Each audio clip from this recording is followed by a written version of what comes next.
verdade, já é a terceira vez que eu tô tentando gravar, só que eu me emociono no meio do vídeo e não dá para continuar, mas agora vai ficar com chororô mesmo, porque eu não tenho mais tempo para poder tentar colocar esse vídeo sem emoção, não consigo de verdade. Esse vídeo fala sobre profetizar para a pessoa que você ama. E aí você vai chegar para mim e vai falar, poxa, Cris, eu não tenho o dom da profecia. E eu vou falar, você pode profetizar sim. Não precisa acreditar em mim. Acredite na palavra do Senhor.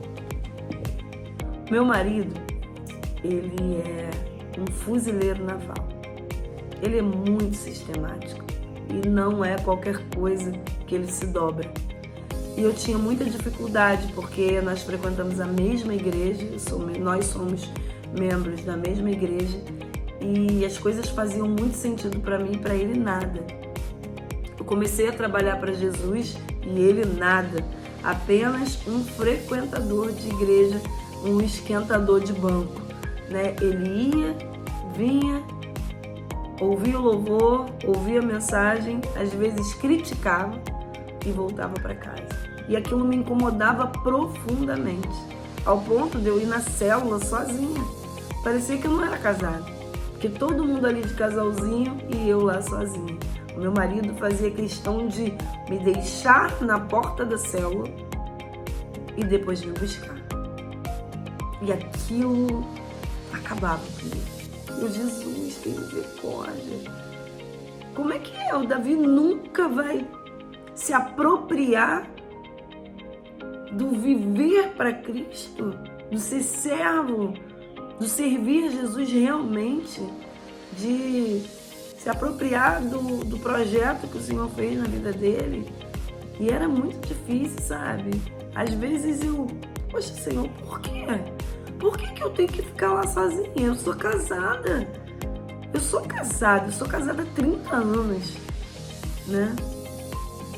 Aí Deus sempre me fazia lembrar do que Ele já tinha feito na nossa vida, né? Porque nós vivemos períodos muito difíceis, né, na nossa família, né? Inclusive no nosso casamento também foram períodos ruins, fases péssimas, né? Mas Deus, Ele reconstruiu o nosso relacionamento e nós estávamos numa outra fase. A gente não tinha mais uma vida de pecado, de traição, de mentira, não. A gente já estava na igreja, né? Mas em estações diferentes. E aí, aquilo me abatia demais. Uma vez eu fui para a célula, mais uma vez sozinha, mas eu fazia o seguinte: amor, me leva. Ele, não, vai lá com o carro. Ah, amor, me leva. Com aquela esperança, bem, ele vai me levar e vai ficar. Dessa vez ele entra. Porque a célula é casas, né? Como a minha é uma célula.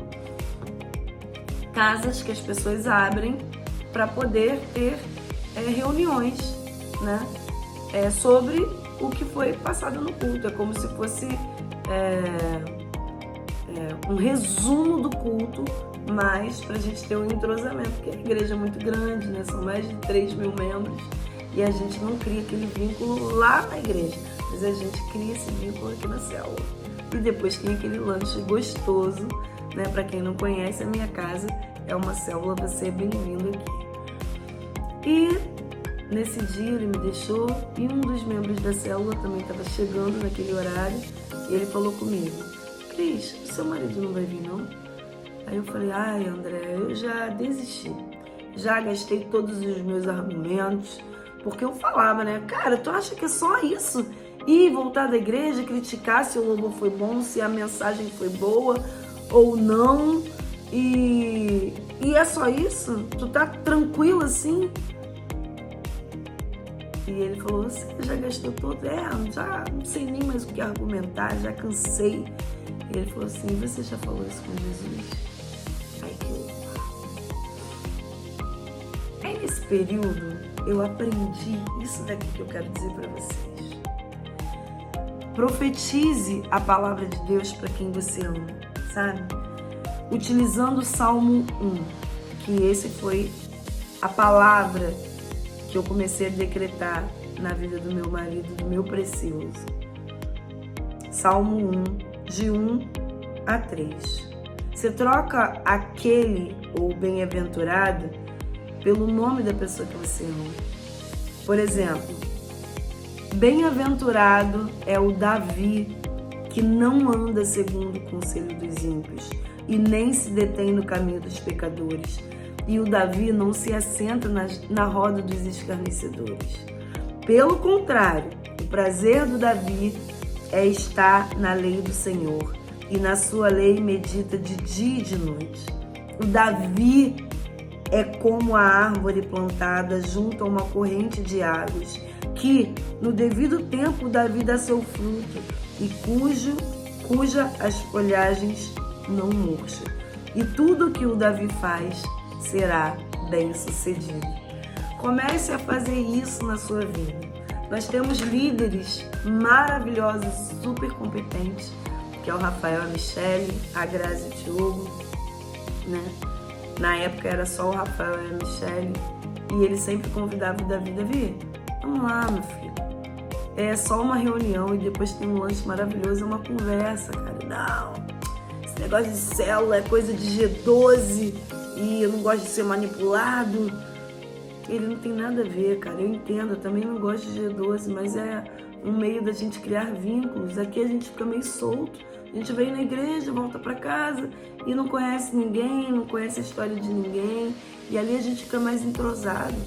Nossa igreja não caminha sozinha. É um junto com o outro. Sabe? Andando juntos. É a Igreja Batista Atitude de Nova Iguaçu, né? Pastor Rubem e pastora Vanessa. E eu tenho muita honra, né, de participar dessa igreja. De verdade. E o Davi começou a frequentar a célula. Por quê? Porque ninguém desistiu, sabe? E é nessa hora que eu falo que eu me emociono. Ele começou a frequentar a célula e pra mim aquilo já foi uma vitória muito grande. E aí ele primeiro chegou quieto, observando tudo, cada detalhe, né? Mas eu tava muito feliz. Porque as minhas orações era para isso. Era para o meu marido se comprometer. Mas ainda tinham várias etapas para chegar, né? Seria o Vida Vitoriosa, o batismo, Vida Vitoriosa, o servir na igreja mesmo, né? Em algum ministério. Líder de célula, quem sabe? Eu só sei que eu fui caminhando e ele assistindo. Muitas vezes eu ficava questionando, por que, Jesus? Por que isso está acontecendo? E Deus sempre me motivando, vai, é com você, Ele deixa que eu resolva. E surgiu a oportunidade da gente ir para o Vida Vitoriosa. Eu já tinha ido, né? Surgiu a oportunidade do Davi ir para o Vida Vitoriosa. E ele questionou muito. Passou o primeiro Vida, passou o segundo Vida. E o último Vida de 2023, eu falei, eu posso pagar o teu ingresso? Eu te dou de presente. Ele, pode. Vamos lá, vamos ver. Com aquele descaso que doía meu coração. E aí, ele foi. Eu lembro que eu estava no quarto vermelho, porque eu também fui encontrista de novo, fui 2 vezes pro Vida. E eu falava, gente, meu marido veio. Já pensou se ele quisesse batizar? E aí todo mundo orando. No segundo dia do encontro, e no final foi chamado lá. O pastor Prego chegou e falou, quem é que gostaria de se batizar? Né? Teve esse pedido. E eu falei, gente, será que meu marido vai?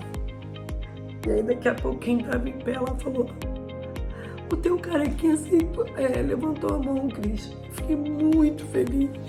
Gente, eu gritei, eu chorei. Foi uma coisa surreal, sabe? Porque degrauzinho a mais. Ele já tinha ido na célula e agora ele estava se batizando. Já tinha ido no Vida Vitoriosa e ia se batizar.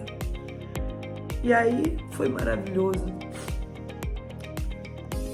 Passou algum tempo depois do Vida Vitoriosa, depois do batismo, o Davi, como eu falei aqui, que ele é carequinha, ele começou a servir no Kids. Detalhe, como Sansão. Como Deus faz, né? E eu ficava, Senhor, eu já era líder de célula, né? Eu fui consagrada em outubro de 2023 como líder de célula. E eu falava, poxa vida, já pensou, Davi? Mas é muita pretensão, né? Já tinha acontecido tanta coisa. E na nossa igreja surgiu a oportunidade da casa de fé. A gente abrir nossa casa, chamar alguns amigos e falar do amor do Senhor. Era um vídeo que a gente passava na TV e um lanche, né? E aí eu fui e falei, poxa, eu vou fazer casa de fé. Ele aqui em casa. E eu já, de um tempo, né, eu já tinha feito uma reforma aqui na sala para receber pessoas mesmo. E eu tinha essa convicção na minha vida que eu seria líder de célula e que na minha casa seria uma célula. Eu já era líder de célula, mas a minha casa ainda não era célula. E a casa de fé foi assim, um pontapé inicial para que tudo isso acontecesse. E eu vou deixar para o próximo vídeo, porque esse está muito longo. Já vai subir, acompanhe aí o final dessa história.